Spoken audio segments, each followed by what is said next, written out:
Sales Influence Podcast, where we talk about finding the why and how people buy. I'm your host, Victor Antonio. Thank you for joining me. Thank you for lending me those ears. If you're watching me on the video platform, thank you for those beautiful eyeballs. Today, I'm super excited. Okay, this guy is just driving me nuts on Instagram because he comes out of nowhere. He literally comes out of nowhere. Sales guy, right? Comes out of nowhere with, I think, probably the most attention-grabbing graphics I've ever seen. And please help me welcome. I just can't even talk anymore. Please help me welcome Matt King to the show. Matt, how you doing? I'm good, Victor. How are you? All the way from the UK, I'm saying hello. That's right, Matt. So, Matt, tell them a little bit about yourself before, because I get too excited when I talk. I was looking forward to this conversation because what you're doing, I think, is incredible. Tell them a little bit about who you are and just a little history. Okay, so I'm a sales coach out of the UK, and I've been in the sales environment for around about 20 years. I've worked door-to-door selling, I've cold called, but mainly in the last 12, 15 years, I've been in the B2B sales environment. And I've slowly worked my way up, and now I am the general manager of a valve company, and I run a sales team across the United Kingdom and the US. But I also do sales coaching, which is where we connected initially through Instagram. So you're one of these guys. You're actually in sales still, so to speak, and Correct. Still coaching on the side. Yeah, that's totally. Nice.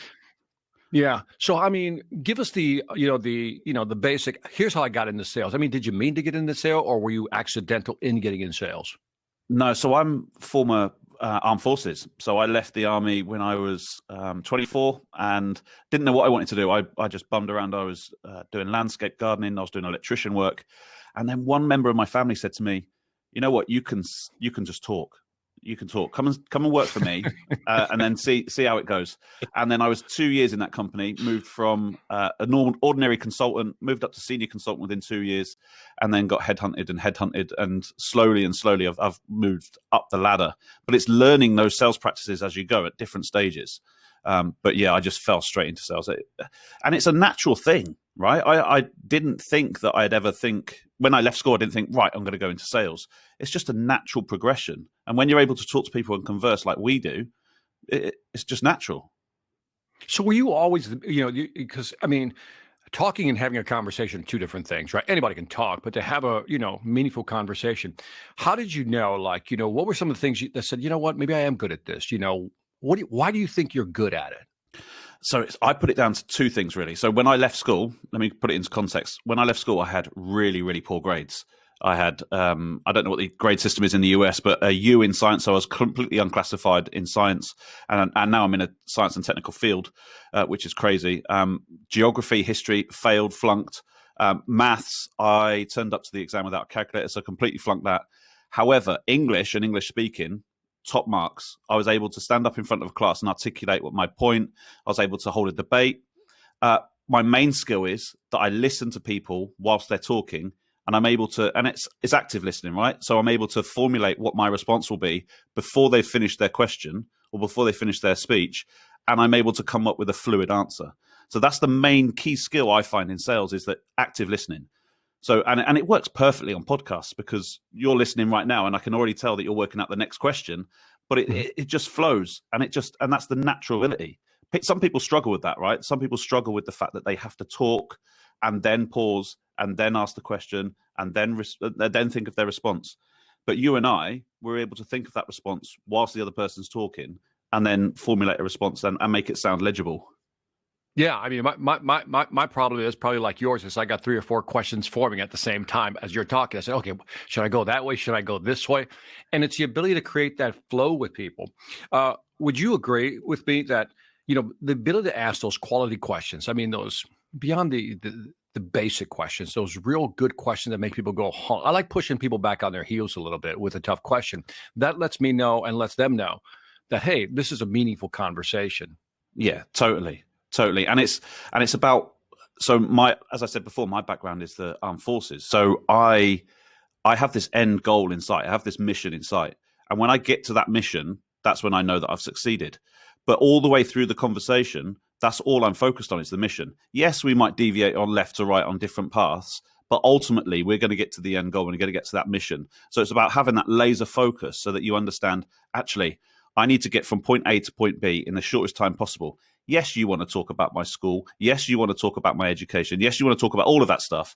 But let's get that to the final point and know exactly what we're going to talk about. So it's active listening with an end goal, an end result. What was the biggest takeaway from the armed forces that you bring? You probably mentioned it already, that you brought into your sales, into your B2B sales world. Like when you look back, you go, this is what I learned in the armed forces. What are some of those things that you brought forward? So I'd say probably two things. The first is process, understanding that everything has to have step-by-step a process. So knowing that to get from point A to point B, you need to jump through specific hoops, and that hard work will reward you. So that process, yes, the first 3 steps might take 2 or 3 months, but you have to go through those 2 or 3 months in order to get the final result. And it's not a linear curve. It's a huge jump. The first 2 or 3 months, you've got that short incremental improvements, but towards the end, you're going to get that massive result. The other thing is confidence. When I joined the army, you wouldn't believe I couldn't talk to anybody. And I was this skinny little kid who had no confidence, no self-confidence. And I can picture it in my mind now. About 3 weeks in, I was sat around in this room with 4 or 5 other people in exactly the same situation as me. And we just started talking. And we opened up and we had this brotherhood. So we knew exactly, we were all in the same situation together and we knew exactly where we wanted to get to.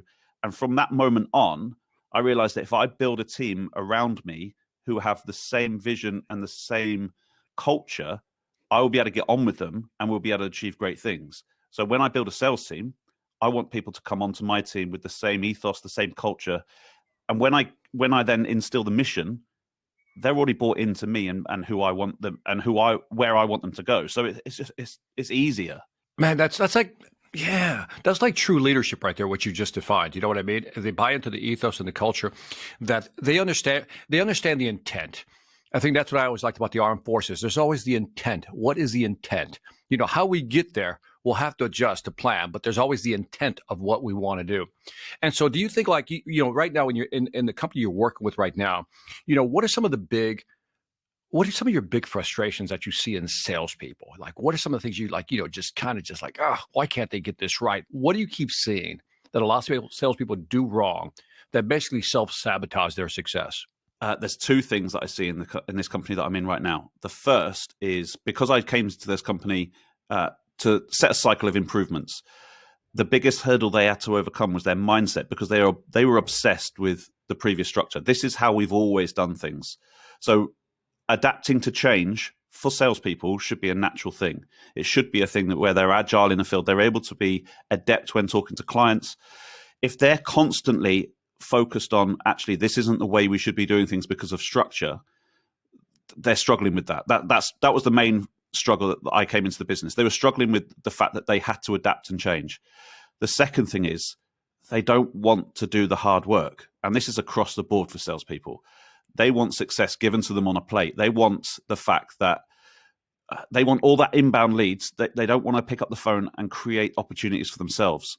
So actually, that's where the mission comes in. So my mission here is to have £5 million in 5 years. We turn over about 2.2 million now. So they know what the end goal is.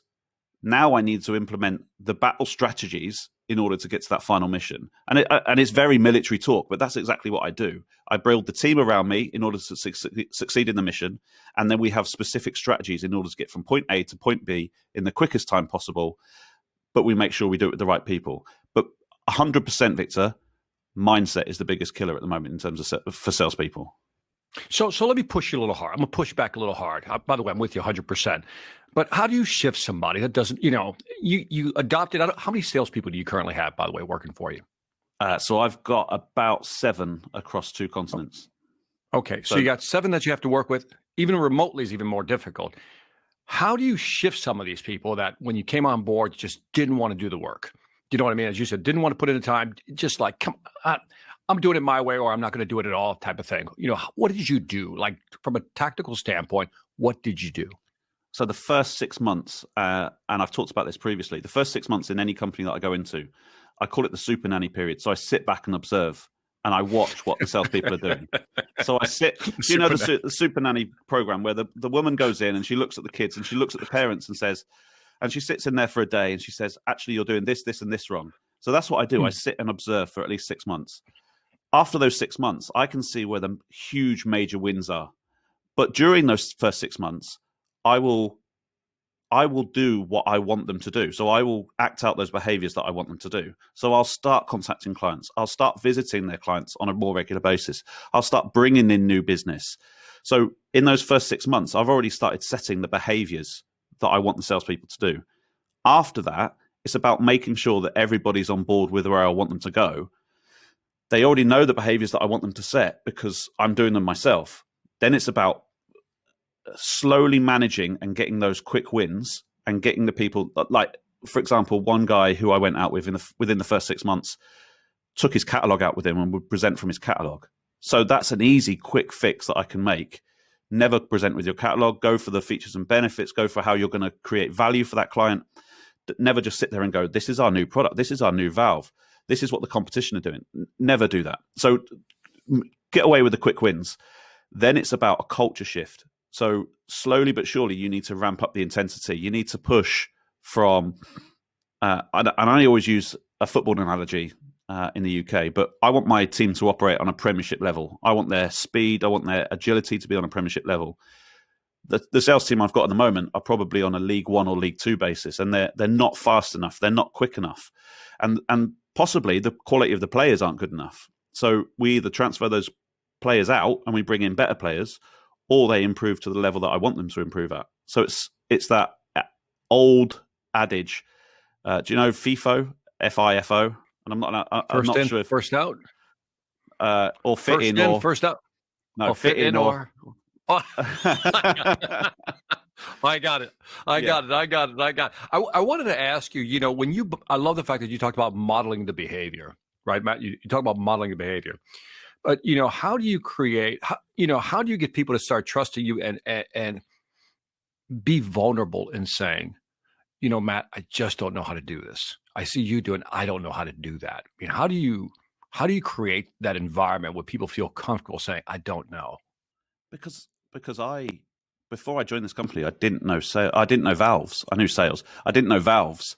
So for me to ring up one of my sales reps and say, actually, guys, I don't know how to sell this polypropylene ball valve to this client. What are the material makeups? So I'm constantly learning off them. If they've got that reciprocal arrangement where I'm getting information from them, they then take the behaviors that I want to instill in them, and we're seeing success together. It's about building that mission ethos together as a team, and we're all in this together. So I want them to know that actually I don't have all the answers, but it's a collective responsibility to move the needle. Everything that I do is to move the mission forward. And I talked about this in one of my recent Instagram posts. Everything that I'm trying to do at the moment is to keep my foot on the right pedal, because I don't want to press brake, because then we'll start being overtaken by our competitors. Everything at the moment during this lockdown and during this pandemic period is to keep my foot on the right pedal, because I want to make sure that we're accelerating towards the goal. If I let up with the intensity on my sales team, they just won't succeed. So I need to let them know that I'm struggling, and it's a constant communication. You have to be in the moment with them all the time. You have to understand their pressures. You have to understand the stresses and strains they're under. But clear communication for me is paramount. If they don't know where I sit and what I want them to achieve, how can they achieve it? It's exactly the same as you do with your kids. Yeah. How do you? Because I love what you're saying. You're bringing them along, and you show the fact that your vulnerability. I don't have all the answers, right? And I think that's a great way of letting people know they can feel comfortable having the exchange. I love that. And so, how do you manage them then remotely? How do you?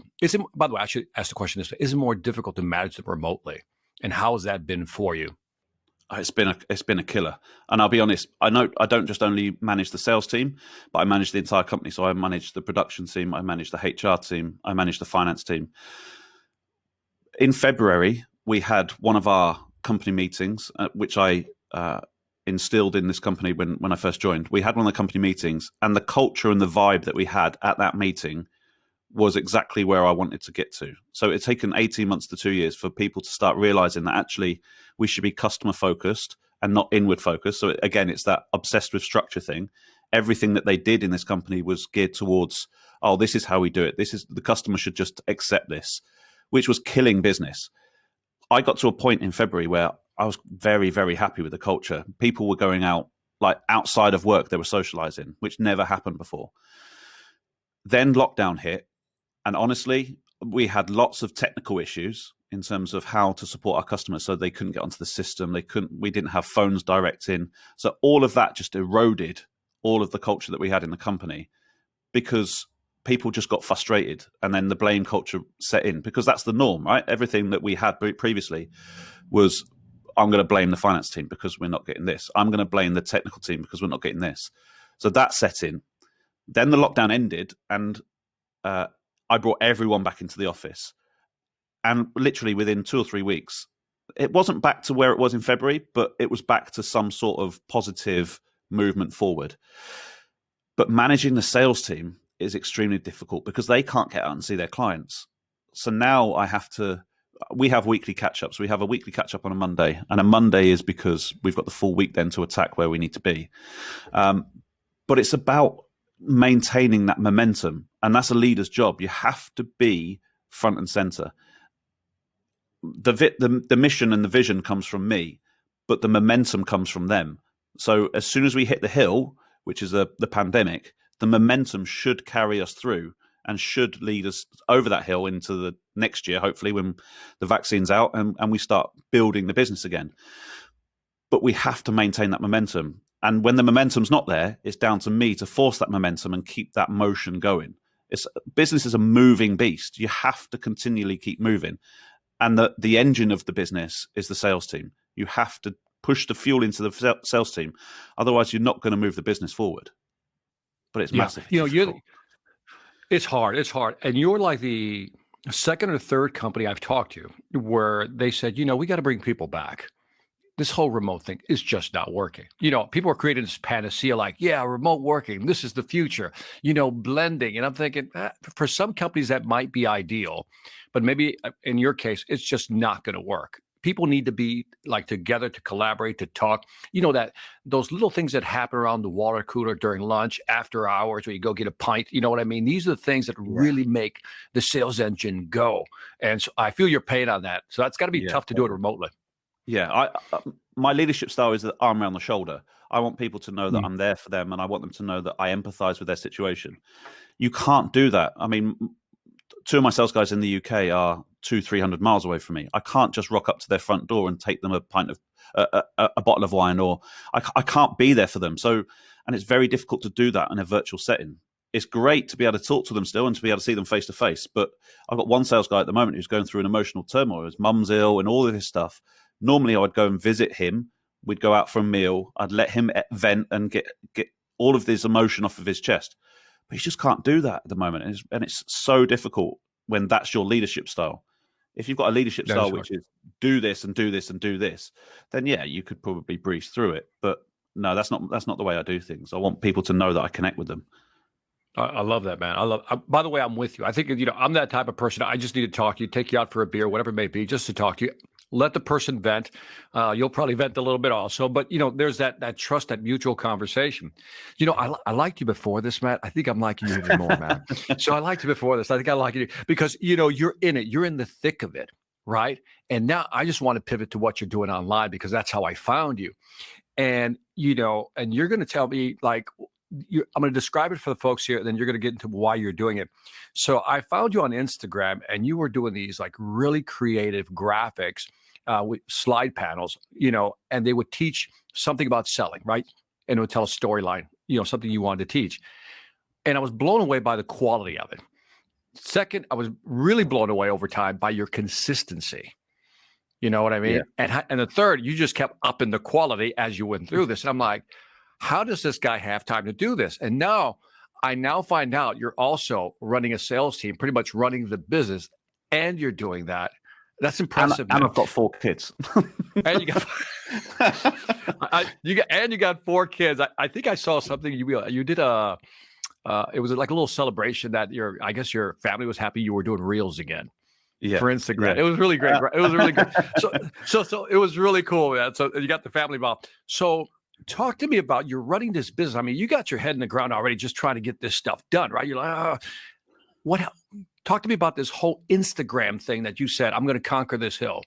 Yeah, so my Instagram page actually started in April. So when the lockdown started in the UK, I thought, how can I, and this is always my goal, right, to be a sales coach. How can I leverage content to create short, bite-sized content that people can consume, get to know me, understand the brand? And I'd done a podcast before, and the podcast sort of was the main vehicle. The main vehicle to promote the podcast was through the Instagram, but I wasn't getting the traction. And then I started seeing quite a few graphic designers creating these templates and these posts. And I thought, I'm gonna do that, and I'm gonna spin it for a sales purpose. So I started creating them. And before April, I'd never touched Photoshop, never used it before in my life. And now you're really pissing me off. You're really pissing me off right now. You're really pissing me off right now. Because I mean, I wouldn't have guessed that.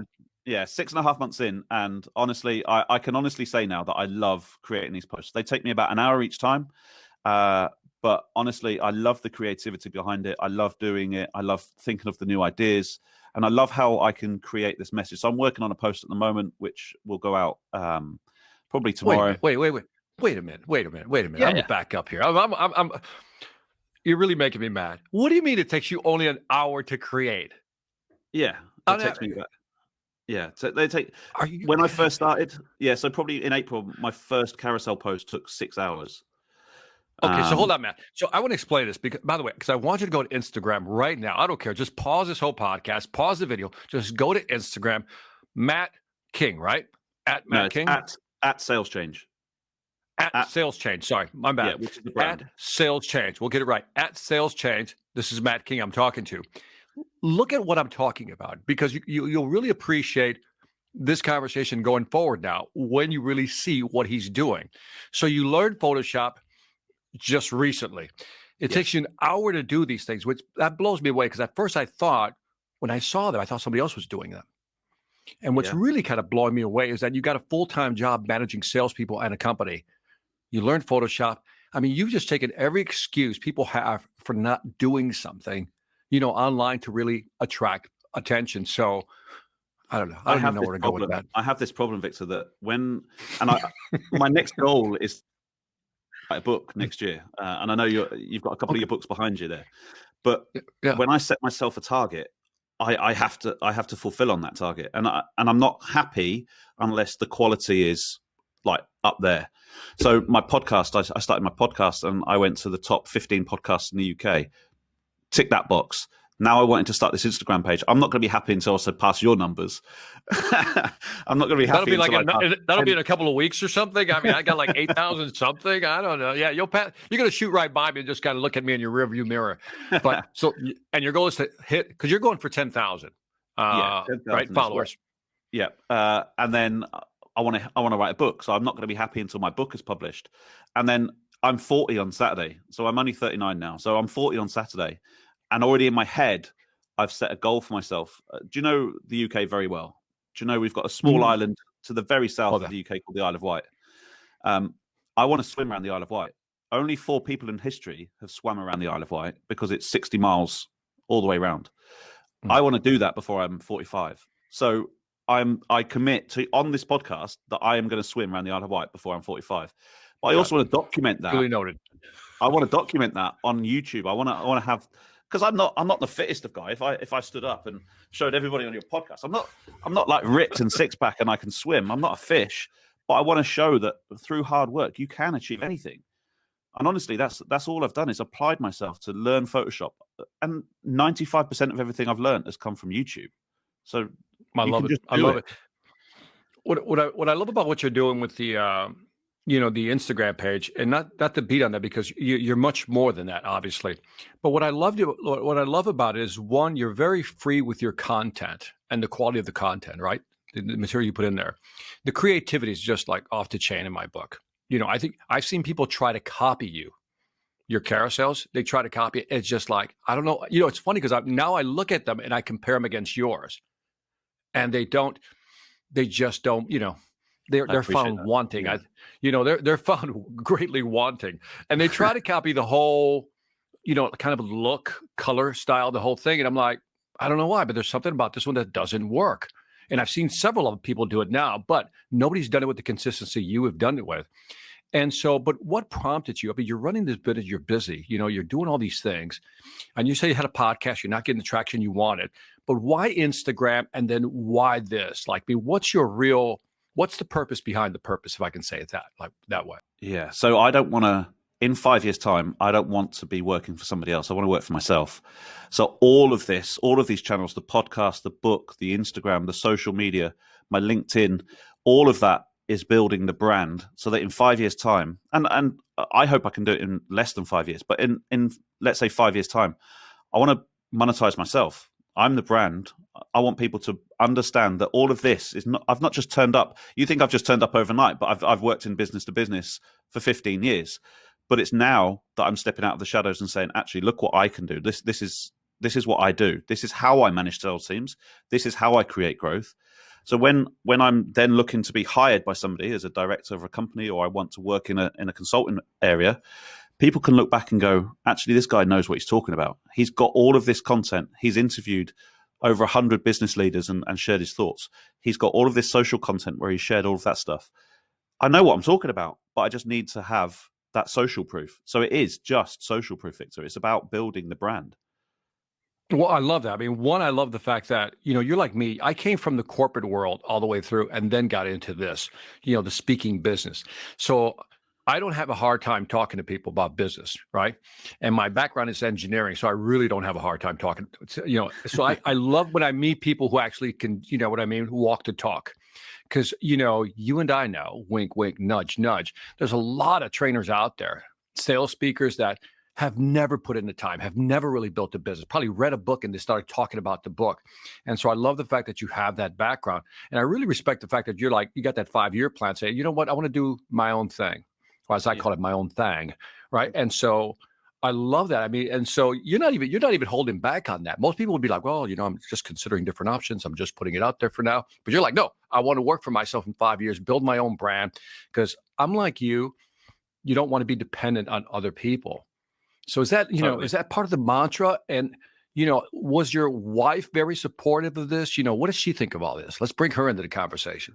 So my wife backs the business. The business, as sales change, is making money. So she's going to back the business because she gets to spend the money. but she is totally the same thing. Go ahead. She is totally supportive because she knows that we've been together 7-8 years. So throughout those 7-8 years, I've gone from regular sales guy to national sales manager, national business development manager, now general manager. I'm on that trajectory, and she supported me throughout that. She knows that I don't want to make somebody else money. I make a lot of money for a lot of people because of the business that we're in, but that's what salespeople do.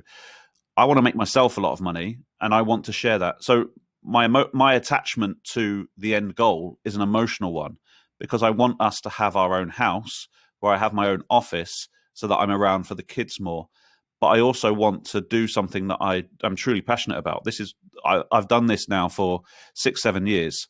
I've built sales teams. I've built profitable sales teams. So it's about just making myself happy. I don't want to come to work and make somebody else happy. Yeah. And, it's a reminder again, and see if you agree with me. But if you can sell, you can always get a job. I'm convinced you can always get a job. But then you ask yourself the second question: why do I want a job when I can build it for myself? And so, you got this 5-year plan. I mean, how do you begin to manage? Because that's two things you're doing right now, Matt. Yeah. You know what I mean? You're trying to run a business and you're trying to do this on the side. Walk me through some of the challenges of that. Time. I need to clone myself. So at the moment, the 9 to 5 is 9 to 5. There are times that I'm working on the business, outside of the business, because you do as a salesperson, you never shut off. But then I would say 6 till 10, 11 o'clock is working on my other business. and that's creating the content. That's doing coaching calls with clients that have found me on Instagram. I'm also now branching out, Victor, into content creation. So I'm creating the content that you see for clients, and I've got a client in the US who I'm creating content for. But it's about just monetizing that brand so that I get to the stage where the scales tip. So I'm making more money on my own business than I am in the current business that I'm in. As soon as those scales tip and I've got that security, then that'll be me done. I'll be I love the fact that you're that you're monetizing your content creation. I'm telling you, I've seen stuff, and I think I'm pretty creative. Then I stand next to you, and I'm like, I don't think I'm that creative anymore. So, but you totally deflated me. But it's great that you can use that, because as I look at the future of marketing, maybe you look at it the same way. Content creation, those even those bite-sized content pieces you're creating. I mean, that's kind of where the market's going. I mean, so what do you see as far as, the future of content marketing to raise awareness, brand, get new clients? I think the content creation model has moved towards everything has to be able to be seen on a mobile phone. Everything. Because people now consume content when they're sat on the toilet. They don't consume content when they're on the tube, because when they're on the tube, they're not looking at the billboards, they're looking at their phone. So everything has to be consumed. I was having this epiphany the other day. Do you remember Yellow Pages? And companies used to brand themselves as AA services or AAA services because they wanted to be first in the phone book. It's going the other way now. Companies are now trying to leverage and be more creative on social media because that's where the audience is. Companies are moving to where the people are. That's the model. And people are on their phones. People are on social media. That's just a vehicle for now.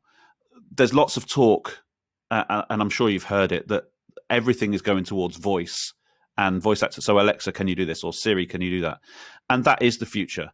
But we need to find that bridge between content creation on social media and voice activation, because that's the bridge.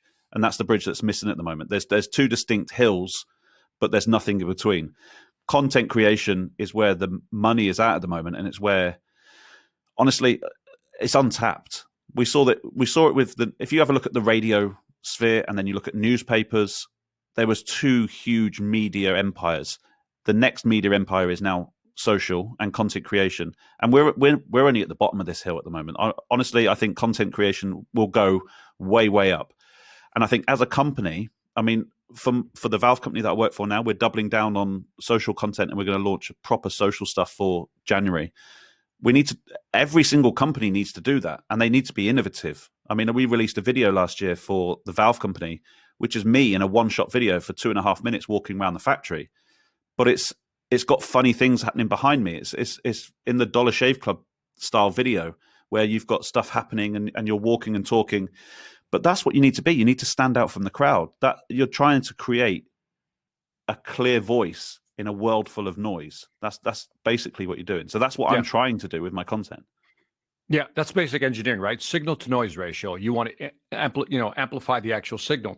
So two things. I mean, on the content creation piece, I agree with what's beautiful about what you said is that one is content creation now ties into the customer journey. Customers are finding their own way to the actual buying decision, right? So coming across the content is what matters, those touch points. But I want to know, how is it? Because again, I've seen your content, and again, it's just I'm having a hard time articulating this because you're just blowing me away, because I thought this was your full-time job. And I'm going, how is it possible for this guy to be this creative when he's getting banged on for at least 10 hours at another gig, right? And you got coaching going on, you got that. I mean, how? Because your creativity, you can't duplicate that. That's always going to be a differentiator, right? But I mean, dude, how are you creative? I guess that's the question. It's that simple. How are you so damn creative? My brain works in a very strange way. I'll have an idea. Like I had an idea. I was driving to get some milk yesterday. I was driving to get some milk. And I came up with a post whilst in the car, and I quickly emailed it to myself, and it's there in the bank. Walk me through it. Walk me through it. So I'm driving, and I can't remember in fact, I've got it printed out in front of me because I was going to create it. So I was listening to a song by G-Eazy called Random, and I was thinking, none of everything that I do is random. Everything is towards a goal. So I've got This Isn't Random. So that's the title of the post. And then people like to think a common message on social media is it's all right if you haven't got it all figured out yet. But that's just a comfort blanket. So this is where the idea then forms. So the comfort blanket idea. So I'm going to have a blanket that's wrapped around the post. A comfort blanket is people telling themselves, yeah, it's all right if you haven't got it all figured out. But actually, it's all right if you've got it figured out as well. That's the message that I'm going to put out there. I've got it figured out. I know exactly where I want to go. A lot of my content is sales, but it's also business as well. And it's also mindset. So I've got 3 core pillars: business, mindset, and sales. So I know what I want to do. I know where I want to be. And now it's down to execution. And what I'll do on the last slide is put down, let's say, 10 points about how to execute your plan. So it's taking you on a journey from nothing is random to people like to have a comfort blanket in the fact that they haven't got it all figured out yet, but that's rubbish. I've got it all figured out. This is how I've got it all figured out. And then the end journey is, here's 10 ways that you can have it figured out. Mm-hmm. So it's just about creating that. Yeah. No, keep going. Finish. No, and then it's just putting it into a 10-slide format. And it's very easy to do that. There's loads of people out there that are teaching you how to do that. But it's just about the first slide is the title, the last slide is the ending call to action, and then the slides in between are just your content. So yeah, but even your images are like, you got some of the coolest images. I think you do them on green screen or something, and then you cut them out, and then you kind of add the red flavor to it. But all that requires. That's why when you said earlier, it takes an hour. I'm like, but how? How can this guy create something so, process. I don't want to say epic. Yeah. It's process. Everything. And this is where you said to me, to call back to the start, what have you taken away from the army? Everything is process. I mean, if you saw the book that I've got here, I could probably show it up to the camera, but I've got lists upon lists of things that I need to do. So I brain dump quite a lot. I sit when we're cooking with the wife, I'll have the book open, and then I'll just recall all of the stuff that I need to do, and I'll put it into the book. I've got 2 pages there of content ideas that will slowly form out into a 10-slide carousel. But it's all that process. All of the green screen images are taken on a single day. I'll create a list of poses that I want. Then my wife will come in and take the pictures. We'll take them against the green screen, and then they're there. Photoshop is very easy to cut out from a green screen, so I'll just plonk the image in and take off the green screen. Simple as that. It's just about having the processes in place, and it takes a long time to get those processes in place because you need to make the mistakes along the way. And if we're calling that back to a sales scenario, when people start out and they want to sell, they want the quick fix to get from point A to point B. They don't want to do the hard work in between, which is the cold calling, the knocking of the doors, all of that stuff. You need to do that in order to learn the real meaning of sales, because unless you've experienced the rejection and you've experienced the people that say no to you constantly, you're never going to succeed. Because if you're giving everything on a plate, which is what this company was given, then you're never going to succeed. You're never going to grow because you can't exist outside of your comfort zone, which is why I challenge myself constantly. Yeah, you're amazing, man. You're amazing. The whole part about the process and thinking through, I love that. It's funny because everybody knows that, but I mean, you're actually executing, and then you're putting in the time, which is just amazing to me. As you're working with, out of curiosity, as you're working with companies now, that you mentioned you had at least one company that you're coaching with on content creation. What are you finding? Because when it's just you're like an individual, you can do it any way you want. But what are you finding when you work with a company? Because the guy that I'm creating content for in the US might listen, so I've got to be politically okay. I've got to be correct. So I've got to try and toe the line. But it's very difficult because I've got creative flair. The guy that I'm creating content for is slightly toned down. Actually, my content is quite in your face, and it's quite flamboyant, and it's quite like all of the images and all of the text. It's quite loud and brash because that's my image. However, this guy wants minimalist, and to create minimalist posts is equally as difficult because actually you have to remove everything which creates a noise and just have the message. So it's again pushing me outside of my comfort zone. I'm not going to turn it down because I want to learn how to do this stuff. I'm not going to put that stuff on my own page, but it's about managing client expectations and understanding the brief. I mean, this guy's quite a successful social media guy anyway, so he knows what he's talking about. It's about trying to get the process that I have and then telling him. So it's exactly the same as coaching, but it's about getting that process over to him so that he works in the same systems that I do. So we use Notion as an ideas board. Then we use Slack to create the content and exchange it back and forth. So it's about having the processes in place and making sure that I know his boundaries and he knows mine. And that's exactly what happens in any normal sales relationship. But it's just about providing the best service that I can, because it's me. It's my business. So it's my baby. By the way, that was very diplomatic of you, but I know what's behind all that.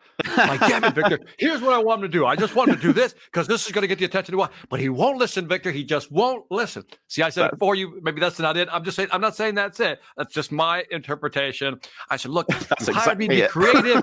You hired me to be creative. So why would you want to dampen my creativity when you're paying me every day just to do this for you? Why? Why am I here? Then you have the existential crisis. Why am I here? Something like that. That's exactly it. I just want to let go. Yeah. It's like, let go, man. I think, I work with a guy named Chris Stone who's going to edit this, and his creativity is just off the chain, man, for editing stuff. And I'm like, and he's asking me, how do you want me to do? I'm like, well, dude, I hired you because you have that creative whatever. I said, why don't you just do that creative whatever? And so he goes, yeah, but I need some feedback once in a while. So once in a while, I'll say, all right, okay, here, try to find something creative to do with this. Like the new one we have is like, hey, do the whole replay thing, do the rewind thing, make a noise with it. I don't care. Is that enough? And he's like, that's all I need, Victor. And that's all, you know what I mean? Because why put the guy in the box? Why hire a guy to edit your videos and then say, but I want you to do it this way? When you realize that his creative juices are probably like yours, just neurons are firing everywhere, and you can't control that madness. Totally. I mean, okay, so I said it for you, man. You did, and I thank you for it. A virtual fist bump. Man. Hey, man, let these folks know where they can find you, more about you, because I just think like I said, I think you're more amazing than I thought before, but, you went up on the scale here. So where can they find more information about you? So the Instagram page is @SalesChange. You can find me on LinkedIn, just search Matt King, and I'll pop up. My profile picture, I think, is a black screen or something behind it. Or you can visit the website. It's www.saleschange.co.uk, and you can get all of the information there. Okay, great. When is your have you an idea for the book yet? I do, yeah. And it's to do with how I implement my process. So I need to map out the process that I do when I go into a business, and it's about how you implement that. So I want to have the book written and finished by the end of 2021. So might get you to do implementing a process. So yeah. Thank you. It'd be my honor, but you don't have to. Well, you're going to find somebody probably better than me to do it for you. But I'm here for you if you need me as a backup to do it. I'd be more than happy to do it. Is the process going to be about your process in general, about how to manage sales team, or is it how you do some of this creative processing things you're doing now? So it's going to be how to manage the sales team. That's going to be the first one. I touched on it there, the super nanny period. So I want new sales leaders to understand how, and when they go into a sales team, how they can implement a process which works. And I've done this in 2 or 3 different industries, two or three different sales teams. So it definitely works, and it creates growth. So I want them to understand, actually, when you get promoted from a regular sales guy into a sales leadership role, do and it will work. That's it. But I need to get that stuff into a book. Here's what I'm going to suggest. I'm going to try to influence and persuade you on the Sales Influence podcast. I would love to see, I don't care if it's a short book, but a short book on your creative process, and use some of those carousels that you have as examples, and then explain those. You know what I mean? Here's the idea. I was driving to go get some milk, right? I was listening to G-Eazy, right? And and boom, here's the results. That's one chapter. You can just do 10 of those as a whole thing, and then put them in a book, almost like a coffee table book. And I'm just telling you, I think that's a hit, man, because it's like people want that. I mean, I love the sales management piece. You're in that, so I get that. But I want you to go the other way first. Maybe do a short book, a tween book. Let's call it a tween, in between book. Yeah, an ebook that just talks about the process And I'm telling you, because if you have you done a webinar yet No. on how to, why, dude, I'll be your first client. I'll pay. Do you know what I mean? Because if you're going to do like a half day webinar, do like a half day webinar, the 2-3 hour webinar on, hey, here's what we do. And then use your stuff as an example, and then price it nicely, right? Make it worth your time. And I think people will sign up for that. I think you'd be amazed. I'm behind on the monetization. I'll be honest with you, Victor, and that's again down to time. I've got a lot of balls that I'm juggling. That sounds wrong, but I've got a lot of things in the air. So when the podcast ends, the last episode of the podcast comes out in second week of December, because I do all of the editing for my own podcast. I do all of the graphics for my Instagram. I do everything in my business. So when all of that ends and 2021 starts, that's when you'll see me start to. I might, the webinar idea is a great one. A great one. I think that's low hanging fruit. Give because you can use the stuff you've done already and just explain what you do, your process, which you've done already on Instagram. Anyway, I'm really trying to influence you to to give us some more of that, because that's I want to pull that curtain back, and I want to see the wizard at work. Pulling levers and turning wheels. I want to see all that, man. I think that'd be great, man. So, all right. Matt King, thank you very much for your time. This is Victor Antonio on the Sales Influence Podcast. Please leave me some feedback on iTunes, Stitcher, Apple, Spotify, Pandora, wherever you find me. Also, check out Matt King at Sales Change.